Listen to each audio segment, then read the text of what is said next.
بینەرانی خۆشەویستی تەلەڤیزیۆنی کۆمەڵە و ئازیزانی بەرنامەی دیدار، سڵاوێکی گەرمتان پێشکەش. زۆر بەختەوەرم لە خزمەتتاندام بۆ پێشکەشکردنی بەرنامەیەکی دیکە لە بەردامەکانی دیدار و ڕاپە. ئازیزان، هەر وەکو ئاگادارن لە 1 مەی ڕۆژی جیهانی کرێکار نزیک دەبینەوە. بەرنامەی ئەمڕۆشمان هەر بەم بۆنەوە چەرخان کردووە بە بابەتێک لە ژێر ناوی چاوگەڕانێکی خێرا بەسەر ڕەوتی گەشە و هەڵدانی هونەر و ئەدەبیاتی کرێکاری لە ئێران و کوردستانی ئێران لە نووسینی بەڕێز سەعید ئەمانی. بۆ هیوایە ناوەڕۆکی بەرنامەکەمان جێگای سەرنجتان بێت. ناوبڕێک ببینین و دیمەولاتان.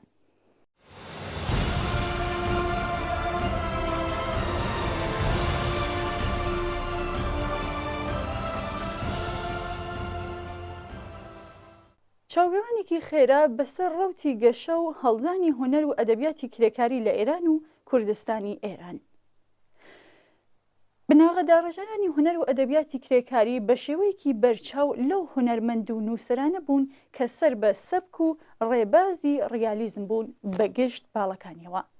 ڕیالیزمیش هونەر و ئەدەبیاتی دەورەیەکی مێژووی تایبەت بەخۆیەتی و باری چەوسانەوە و گەندەڵی ئەشرافیەت و میراثەکەی واتە سەرمایەداری دەردەخات و تەنانەت لەوە ژواوەتر دەچێت و ژیانی پڕ لە مەینەت و کوێرەوەری زەحمەتکێشان بەهۆی ئەو نیزامەوان نیشان دەدات. نووسەران و هونەرمەندانی ڕیالیستی خۆیان لە ڕێکەوت و تەسادۆف دوور دەخەنەوە و دەپارێزن و وەسکردنی شتەکانی دەوروبەری خۆیان لەسەر ئەو بناغەیە بۆنیاد ناوەکە هەر دیاردێکی سروشتی و مێژووی شوێنی خۆی لە نێو زەنجیرێکی بێ ئەژماری مەرجوهۆدا دەبینێتەوە. ڕیالیزم نواندنی ژیانە بۆ جۆرەیە کە هەیە، بەڵام ڕیالیزم دیاردە و ڕەواڵەتەکەیان و دیاردە لە ڕووەکان لە جێگای ڕاستەقینیان دادەنێ. ئەنگلز دەڵێ سەرکەوتنی ڕیالیزم سەرکەوتنی ڕاستیە بەسەر خەون و خەیاڵدا. هەر هونەر و ئەدەبیاتێک ئاوێنەی سەردەمی خۆیەتی. ساڵەکانی ئاخر و ئۆخری سەدەی 18 پێویستێکی مێژووی بوو بۆ وەلانانی سونەتەکانی ڕێبازی کلاسیک کە نوێنەری ئەشرافیەت و نظامی ئاغا و دەرەبەگایەتی بوو. هەروەها ڕۆمانیتیزم ئاکامی سەرهەڵدانی چینێکی مامناوەندی بوو کە تێدەکۆشا بەهۆی دروشمگەلێکی وەک بازرگانی ئازاد، ویژدانی ئازاد و حکوومەتی ئازادەوە خۆ بخزنێتە نێو دنیای هونەر و ئەدەبیاتیشەوە. لە سەدەی 19 و 20میشەوە بە تایبەتی دوای شەڕی یەکەمی جیهانی هونەر و ئەدەبیاتێکی ناڕئالیستی وەکو ناتۆرالیزم، سورالیزم، سمبۆلیزم و هیتر بە شکل و شێوەی جۆراوجۆرەوە لە گۆڕێدا بوون. هونەرمەندان و نووسەرانێک بۆ ئەوەی نەهامەتیەکانی نظامی مەوجود و تاوانکاریەکانی شەڕ و شوێنەواری ئالۆزیە کۆمەڵایەتیەکانی دوای شەڕەکە و قەیرانی سەرمایەداری لەبێر خۆیان بەرنەوە پەنایان بردە بەر ئەم شێوازە تەموو مژاوی و کینایە ئامیز و دوور لە تێگەیشتنی خەڵکە. ئەم شێوە هونەر و ئەدەبیاتە بەناو کاردانەوەیەک بوون لە بەرامبەر ئەو قەیرانە سیاسی و ئابوووریەی کە تووشی کۆمەڵگەی مرۆڤایەتی ئەو سەردەمە بوو. ڕیالیزمیش وەکو ڕێبازێکی واقعگەرا شێوەیەک وەڵامدانەوە بە نیازە هونەری و ئەدەبیاتەکانی کۆمەڵگەی سەردەمی خۆیەتی.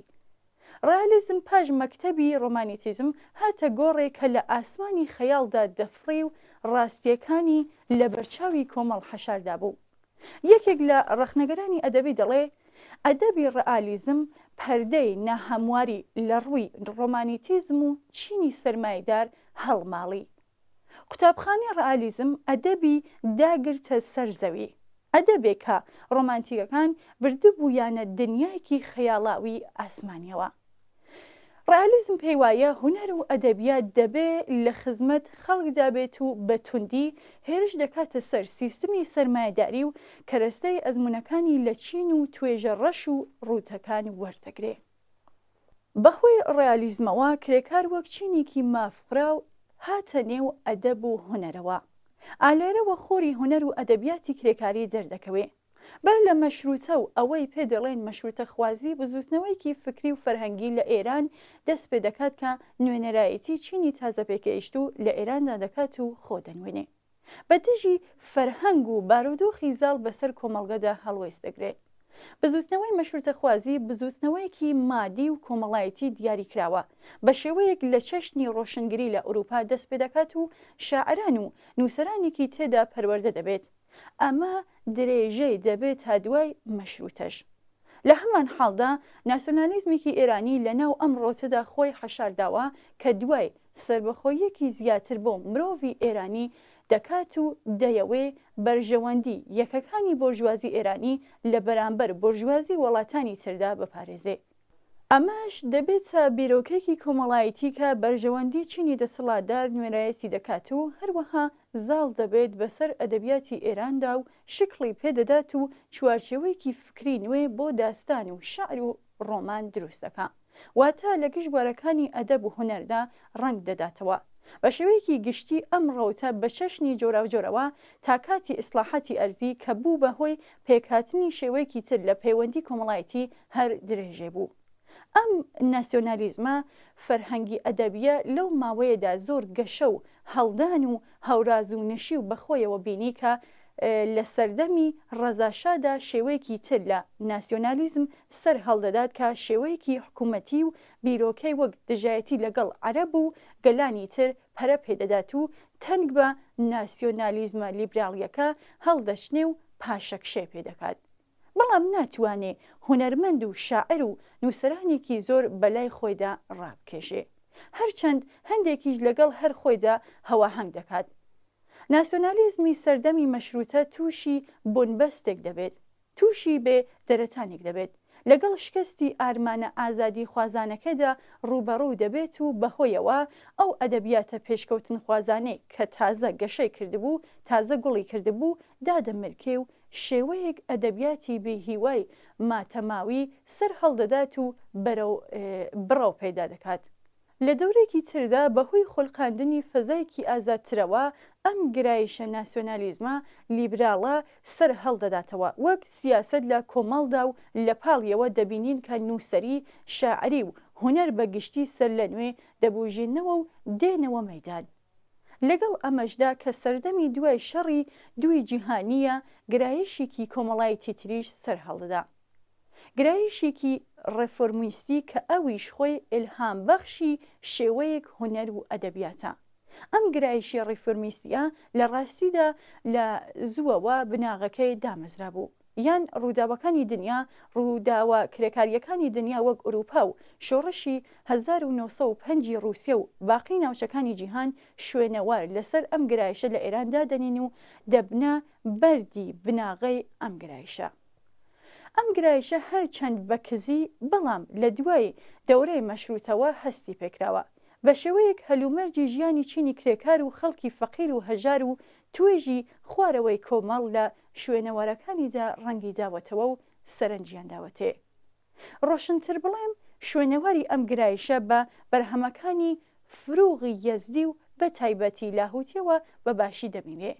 بەر لەوان کەسانێکی وەک عارف قەزوینی، عشقی و کەسانێکی دیکە سەرنجیان دابووە ئەم لایەنە. ئەمانە هەرچەند ناسیۆنالیست بوون بەڵام بە شێوەیەک هەلومەرجی ژیانی چینی کرێکار و زەحمەتکێش وەک ڕاستیەکی کۆمەڵایەتی ئاژین بووەتە ناخی بەرهەمەکانیانەوە.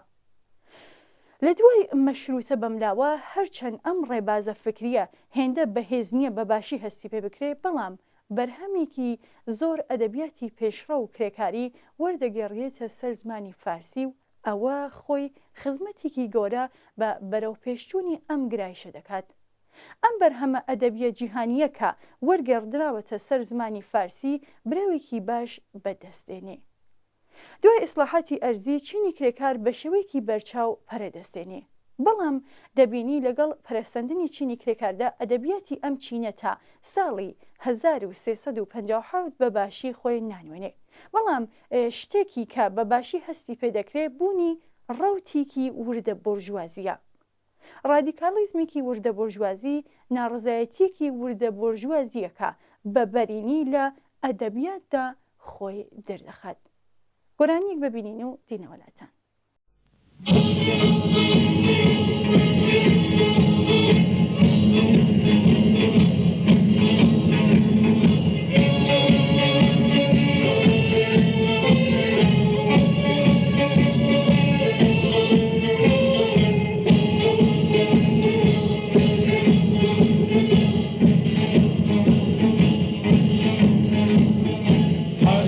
جنگاوی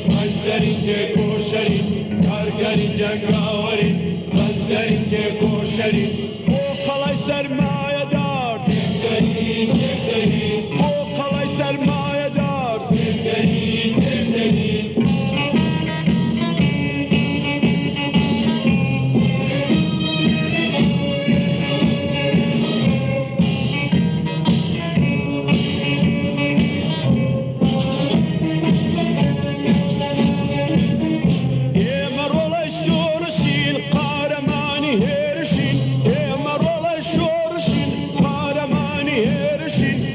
سپای خوێن خواری خوار گەرین بابڕین بۆ سپای خوێن خواری خوار گەرین بابڕین کارگەری جەنگاوەری ڕەنجەری تێکۆشەری کارگەری جەنگاوەری ڕەنجەری تێکۆشەری بۆ قەڵای سەرمایەدار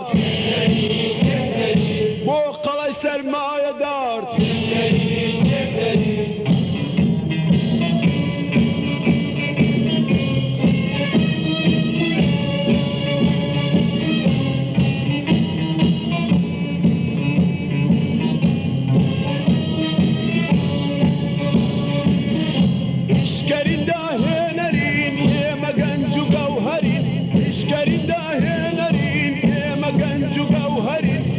هەموو کردار و کار ڕێکخەرین ڕابەرین بۆ هەموو کردار و کار ڕێکخەرین ڕابەرین کارگەری جەنگاوەری ڕەنجەری تێکۆشەری کارگەری جەنگاوەری ڕەنجەری تێکۆشەری بۆ قەڵای سەرمایەدار بۆ قەڵای سەرمایەدار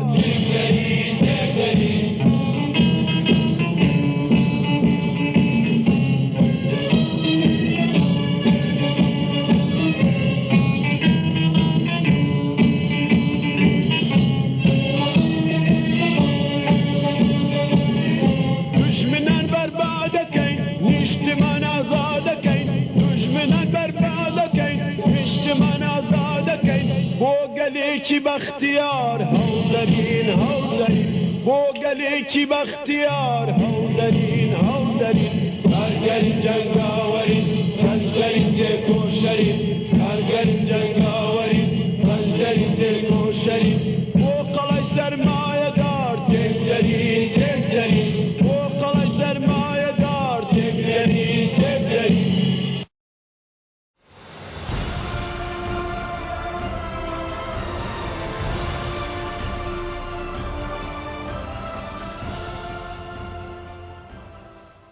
لە ساڵەکانی 40 تا 50 هەتاوی شێوەیەکی تر لە ئەدەبیات دێتە گۆڕێ کە لە چاو ئەوەی پێشخۆی ناڕازی تر و ڕاپەڕین خوازانەتر و ناوەڕۆکێکی دژی سەرمایەداری و دژی ئیستعماری تێدایە.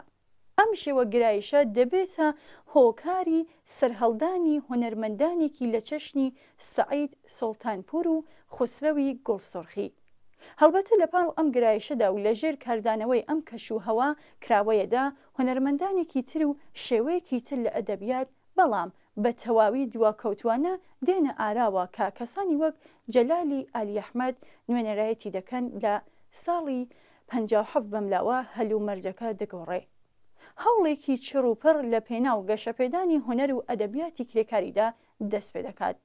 ئەم هەوڵە زۆرتر لە بواری وەرگێڕانی بەرهەمە کرێکاریە جیهانیەکانیەوە بۆ سەر زمانی فارسی.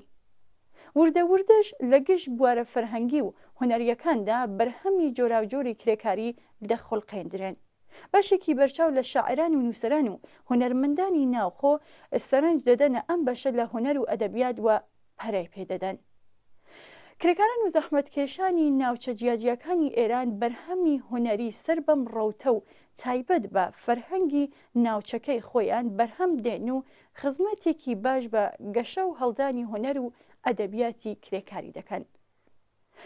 بەداخەوە ئەم بوارە لەبارە دوای شۆڕشی 1357 زۆر بەردەوام نابێت و لەلایەن بەدەسەڵات گەیشتوانی کۆنەپەرستی کۆماری ئیسلامیەوە بە شێوەیەکی زۆر وەحشیانە و دژی ئینسانی دەکەوێتە بەر سەرکوتێکی تند و خوێناوی.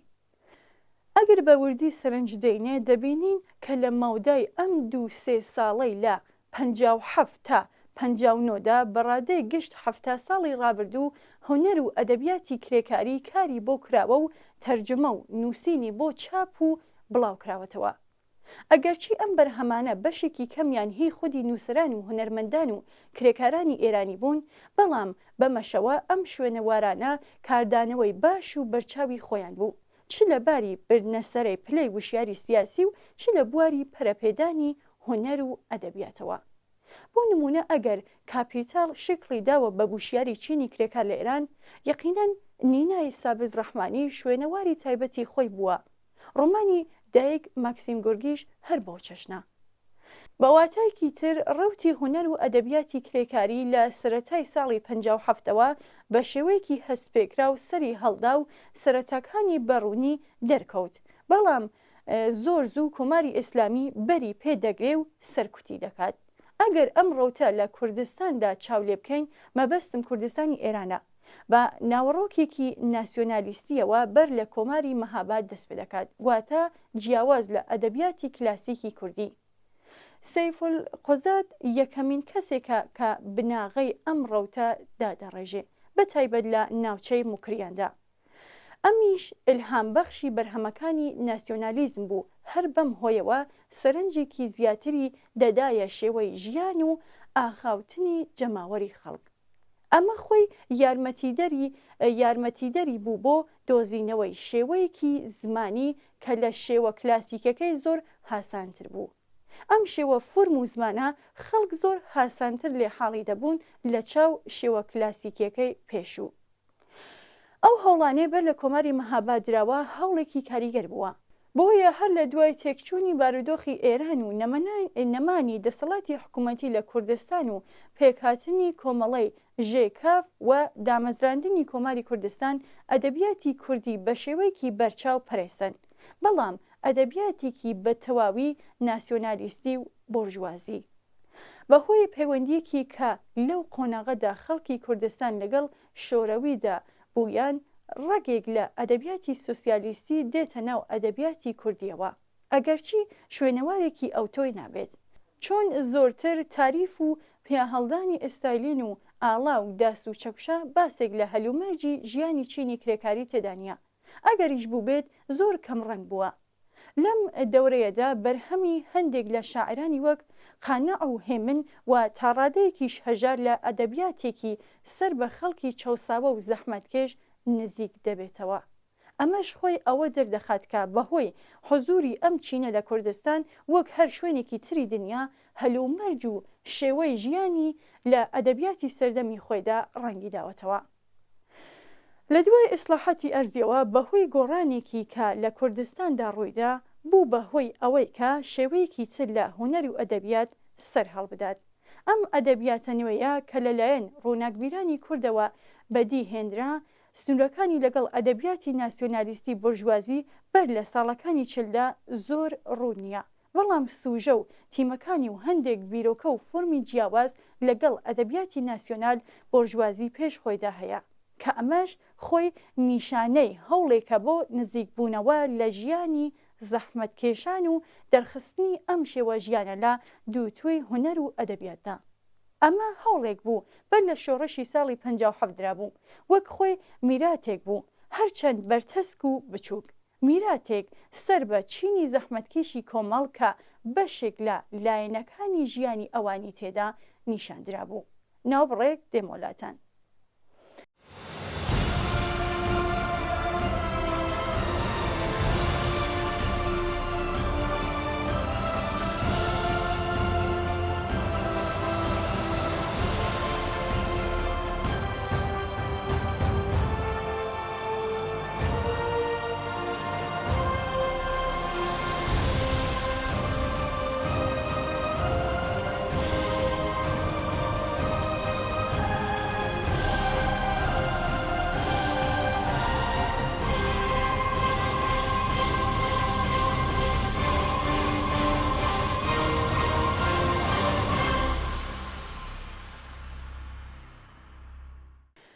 لە دوای شۆڕشی ساڵی 57ەوە لە پاڵ هەر میتینگ و کۆبوونەوەیدا هەوڵێکی بەرین بۆ پێشکەشکردنی هونەر و ئەدەبیاتێکی شۆڕەشگەرانە، ڕزگاری خوازانە، پێشکەوتن خوازانە و ڕوو لە زەحمەتکێشان دەدرا.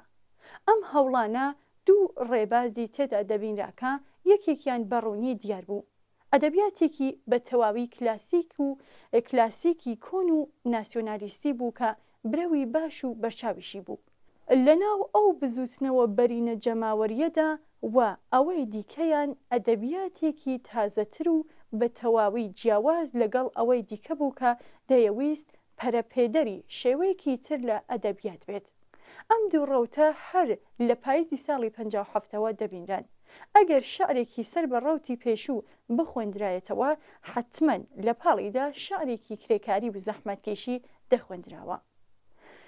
شعرەکانی قانق ئەوانەی وا لە پەیوەند لەگەڵ هەلومەرجی ژیانی خەڵکی کرێکار و زەحمەتکێشاندا بوون کرانە سرود و لە ماوەی چەند مانگدا بەڕادەی 40 تا 50 ساڵی پێشووتر خوێندراوە و کەوتنە سەرزاران.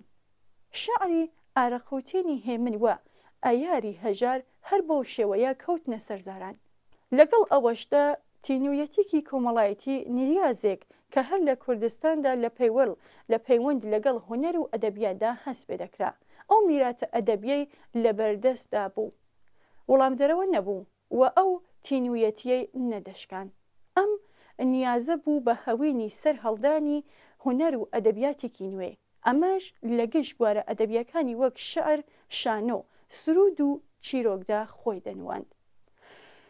بەهۆی لە ئارادابوونی بزوتنەوەیەکی زیندوو بەهێزی جەماوەری وە درێژەی ئەم بزوتنەوەیە و حزوری ڕەوتێکی چەپ و کۆمۆنیستی بەهێز لە کوردستاندا ئەم گرایشە گەشەی سند و هەڵیدا و هەرچی دەهات پتر خۆی لە ڕەوتەکانی تری پێشخۆی دوور دەخستەوە و توانی وەڵامی بەشێک لە نیازەکانی ئەو بزوتنەوەیە بداتەوە، واتە خودی بزوتنەوەکەش کاردانەوەی لەسەری بوو. تەرجمەکرانی سرودی ئەنتەرناسیۆناڵ و خوێندنەوەی بەردەوامی لە نیاز و کاردانەوەی بزوتنەوەکەوە سەری هەڵدا و سرودی یەکی ئایاریش هەر بەم شێوەیە و بەرەبەرە بەم شێوەیە لە مەودای 10 تا 15 ساڵ دوای شۆڕشی 57ەوە ئەدەبیاتێک بە ناوەڕۆکی کرێکاری و زەحمەتکێشیەوە و بە ئیدعای کرێکاری و زەحمەتکێش بوونەوە شکڵی گرت. لە کوردستاندا بەشی هەرە بەرچاوی هەڵسوڕاوانی ئەم گرایشە لە ڕیزەکانی کۆمەڵەدا بوون. لە درێژەی تێکۆشانیاندا بەم ئاکامە گەیشتن کە چوارچێوەیەکی فکری بۆ خۆیان داڕێژن و توانیان بە شێوەیەکی بەرچاو کاریگەری لەسەر کۆمەڵگای کوردستان دابنێن.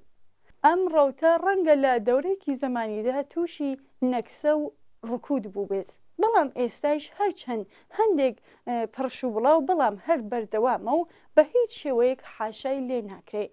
دیارە ئەم ڕەوتەش لەگەڵ هەموو شێلگیری و گەشە و هەڵدان و لاینە بەهێز و لاوازیەکانیەوە توانی وەڵامی تەنها بەشێک زۆرکەمی نیازەکانی بزوتنەوە و نیازە کۆمەڵایەتیەکان داتەوە، چونکە ئەم کۆمەڵگایە زۆر لەوە نیازمەندتر و تێنووترە و پێویستی بە هەوڵ و ماندووبوونی زیاترە.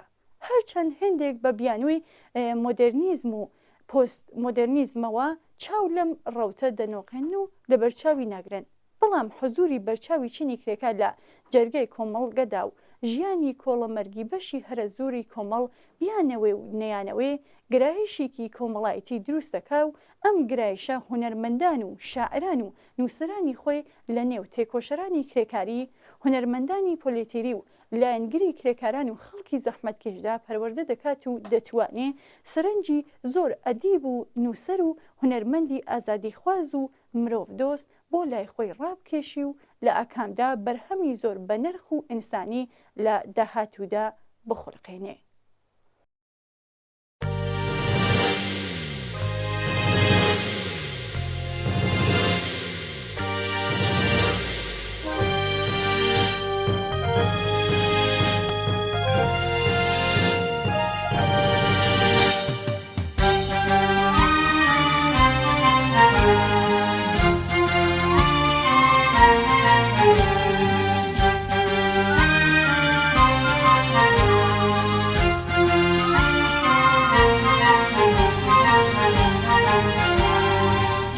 خوار موجی دریای کرێکار دژی سەرمایە ئەووەریە یاد دربو بخن من شقام شارات شقی برقلای سرمایه دارات زنجیری کنی دارن سالا دبشو جادو حکمی بطالا کریم حدوین میگن همین هنگارا انسانی خلقن زفزاله همه دنیارا دریاری روزی یکیه یارا یکیه یارا گریم کنا این جهان یک گریم سرفین جارا روز داداش او گریم داداش او گریم سرفین جارا روز داداش او گریم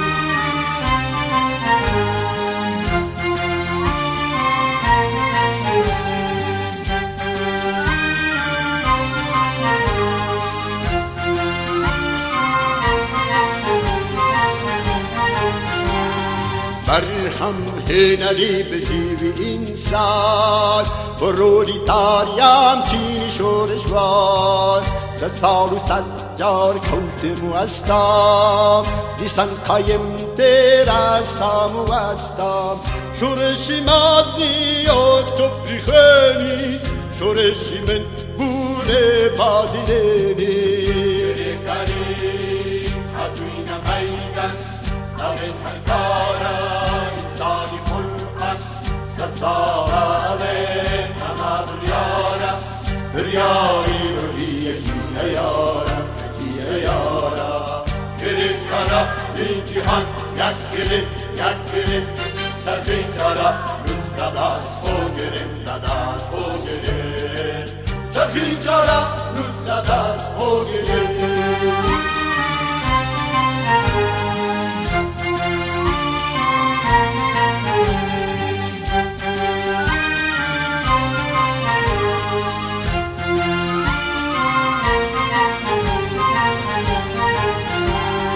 البصار زينم روشنتر أكام لبو رباري خم حذر أكام همو صالكي شوالي أيار هالي دبجيرم دشت سكوتي بار امپرياليزمو فرصت پرستن كپيان وابو ميجويان وستان حدوين ميگن همین هنگارا انسانی خلقن سرساله همه دنیارا دریاری روزی یکیه یارا یکیه یارا گریم کنا این جهان یک گریم سرفین جارا روز داداش او گریم داداش او گریم سرفین جارا روز داداش او گریم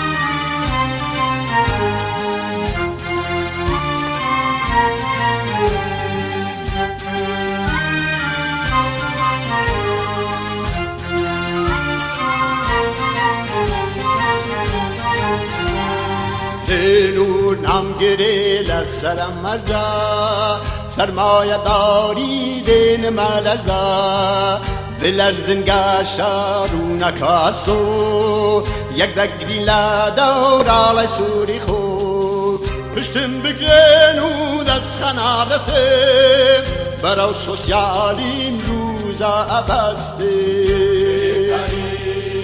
حدوین میگن همین هنگارا انسانی خلقن سرساله همه دنیارا دریاری روزی یکیه یارا یکیه یارا گریم کنا این جهان یک گریم سرفین جارا روز داداش او گریم داداش او گریم سرفین جارا روز داداش او گریم